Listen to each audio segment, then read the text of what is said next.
नमस्कार बच्चों। तो आज मैं आप लोगों को कक्षा 10 की गणित जो कि एनसीईआरटी पैटर्न पे आधारित है कि प्रश्नावली 8 पढ़ाने जा रहा हूँ। इंट्रोडक्शन टू ट्रिग्नोमेट्री अर्थात त्रिकोणमिति का परिचय। तो अगर आप लोग हमारे वीडियो को देखते होंगे तो आप लोगों को पता होगा कि मैं प्रश्नावली 8.2 तक आप लोगों को बता चुका हूँ। तो बच्चों आज मैं आप लोगों को प्रश्नावली 8.3 के बारे में बताने जा रहा हूँ। तो बच्चों अभी तक अगर आप लोग हमारे चैनल को सब्सक्राइब नहीं किया हैं तो बेल बजा के लाइक करके सब्सक्राइब कर लीजिए। इससे क्या फ़ायदा होगा कि जो भी हमारी वीडियो आने वाली हैं उसका सूचना आप लोगों को मिलता रहेगा। तो आइए बच्चों आज हम आप लोगों के साथ प्रश्नावली 8.3 पढ़ाने जा रहा हूँ कि प्रश्नावली 8.3 आपका पूरक कोणों पे आधारित है। तो सबसे पहले हमें ये जानना होगा कि पूरक कोण होता क्या है। पूरक कोण प्रश्नावली 8.3 को स्टार्ट करने से पहले मैं आप लोगों को पूरक कोण के बारे में बताऊंगा कि आपका पूरक कोण क्या होता है। ऐसे कोण जिसमें दो कोणों का योग को व्यक्त किया जा रहा हो उसको पूरक कोण कहते हैं। पूरक कोण आपका दो प्रकार के होते हैं। पहला कोटि पूरक कोण होता है और दूसरा समपूरक कोण होता है। तो पहला आपका कोटि पूरक कोण है। अब कोटि पूरक कोण किसे बोलते हैं? ऐसे दो कोण जिनका योगफल 90 अंश के बराबर होता है एक दूसरे के कोटि पूरक कोण कहलाते हैं। समपूरक कोण क्या होता है? ऐसे दो कोण जिनका योगफल 180 अंश के बराबर होता है वो एक दूसरे के समपूरक कोण कहलाते हैं। आपको ये 6 सूत्र दिए हैं यहाँ पे। इन 6 सूत्रों के बारे में आप लोगों को बहुत ही अच्छी तरह से जानकारी होना चाहिए। जिसमें पहला सूत्र क्या है? साइन 90 अंश माइनस थीटा बराबर कास थीटा। दूसरा है कास 90 अंश माइनस थीटा बराबर साइन थीटा। तीसरा है tan 90 अंश माइनस थीटा बराबर काट थीटा। चौथा है काट 90 अंश माइनस थीटा बराबर tan थीटा। सेक 90 अंश माइनस थीटा बराबर कोसेक थीटा। और छठा है कोसेक 90 अंश माइनस थीटा बराबर सेक थीटा। ये आपके यहाँ 6 पूरक कोण दिए गए हैं। इन 6 को पूरक कोणों के बारे में आप लोगों को बिल्कुल याद होना चाहिए। याद करने का एक आसान तरीका मैं आपको बता दूं कि साइन का कास से संबंध होता है। साइन 90 माइनस थीटा बराबर कास थीटा होगा और कास 90 माइनस थीटा बराबर साइन थीटा होगा। इसी तरह टैन का काट आपस में एक दूसरे के जो है के साथ होते हैं। इसी तरह सेक और कोसेक होता है। साइन 90 अंश माइनस थीटा बराबर कास थीटा होगा। कास 90 अंश माइनस थीटा बराबर साइन थीटा होगा। tan 90 अंश माइनस थीटा बराबर काट थीटा होगा। काट 90 अंश माइनस थीटा बराबर tan थीटा होगा। सेक 90 अंश माइनस थीटा बराबर कोसेक थीटा होगा। और कोसेक 90 अंश माइनस थीटा बराबर सेक थीटा होगा।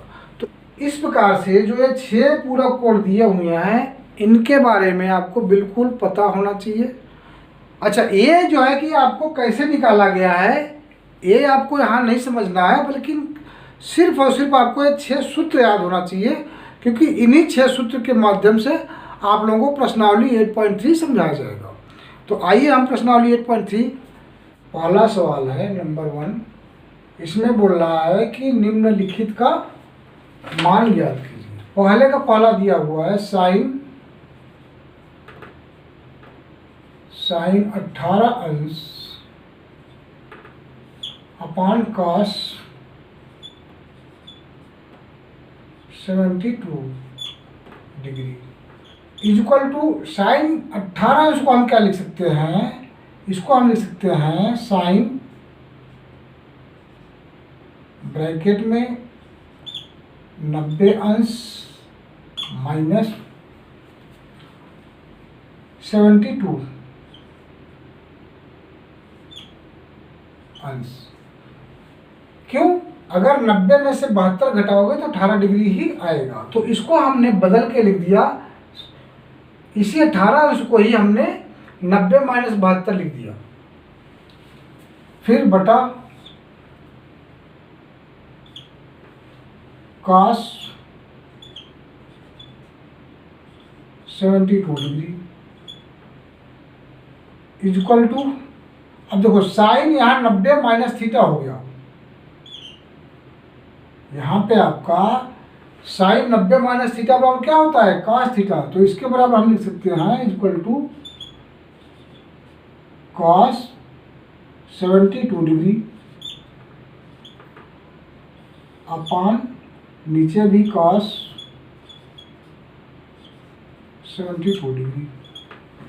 अब ऊपर नीचे बराबर है तो ये कट जाएगा, तो इक्वल टू आ गया 1।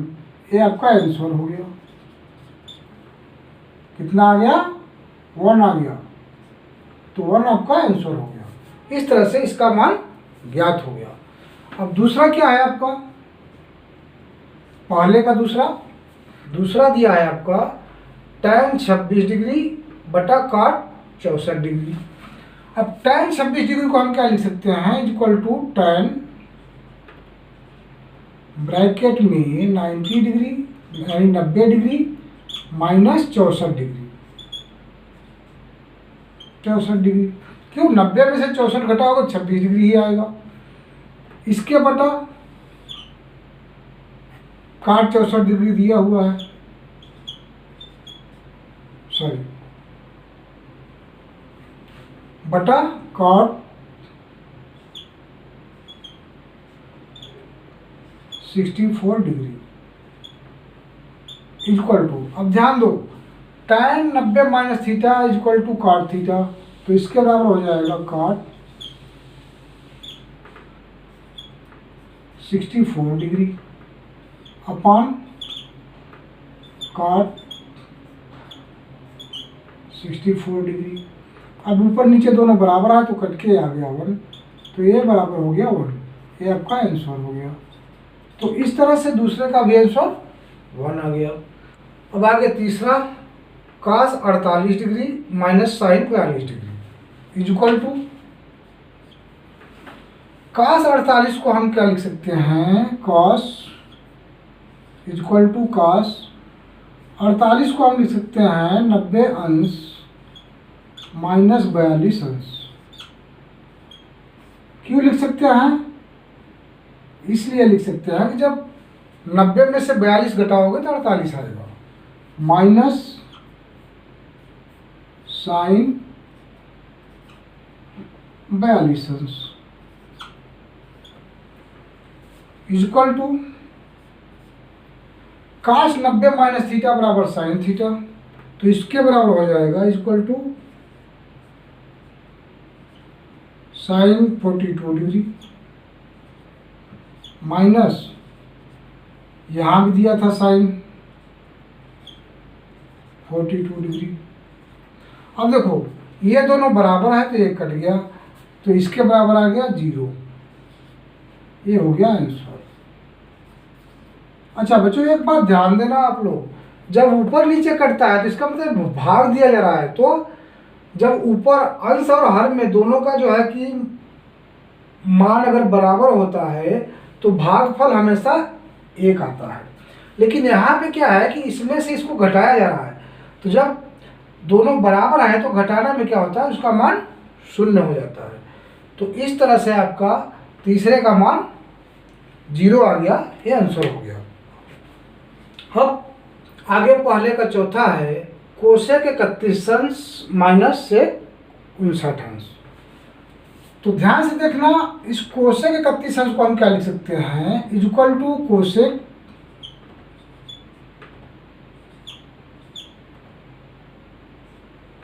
नब्बे अंश माइनस 59 अंश, यानी 90 में से जब 59 घटाओगे तो 31 आ जाएगा, माइनस इसको वैसे ही लिख दो, माइनस सेक 59 अंश equal to sec 59 degree minus a sec यहाँ पे दिया ही है, सेक 59 डिग्री। अब ये दोनों बराबर है तो कट गया। अब ए इक्वल टू आ गया 0, क्योंकि इसमें से ये घट गया। ये आपका आंसर हो गया। ओके बच्चों, तो इस तरह से जो है कि आपका प्रश्नावली 8.3 का पहले में 4 सवाल थे और चारों जो है कि मान आप लोग याद कर चुके हो। ओके बच्चों, तो यहाँ पे एक चीज़ मैं आप लोगों को समझाना चाह रहा हूँ कि बोर्ड के एग्जाम में आपको कैसे पता चलेगा कि ये सवाल 90 अंश माइनस थीटा वाले सूत्र से ही लगाया जाएगा। तो आप हमेशा ध्यान दो कि अगर किसी भी त्रिकोणमितीय अनुपात का कोण जो दिया है वो ऐसा कोई कोण नहीं दिया है जिसका मान आपको डायरेक्ट पता हो, जैसे 0 अंश, 30 अंश, 45 अंश, 60 अंश और 90 अंश।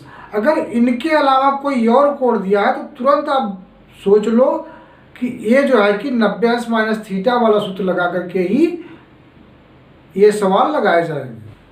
ओके बच्चों, तो अभी तक अगर आप लोग मेरे चैनल को सब्सक्राइब नहीं किए हो तो प्लीज़ मेरे चैनल को आप लोग सब्सक्राइब कर लीजिए और बेल बजा करके, घंटी बजा करके लाइक कर लीजिए। उससे क्या फ़ायदा होगा कि जो वीडियो हमारी आने वाली है उसकी सूचना आप लोगों को मिलता रहेगा और आप लोग आराम से हमारे साथ अध्ययन करते रहोगे।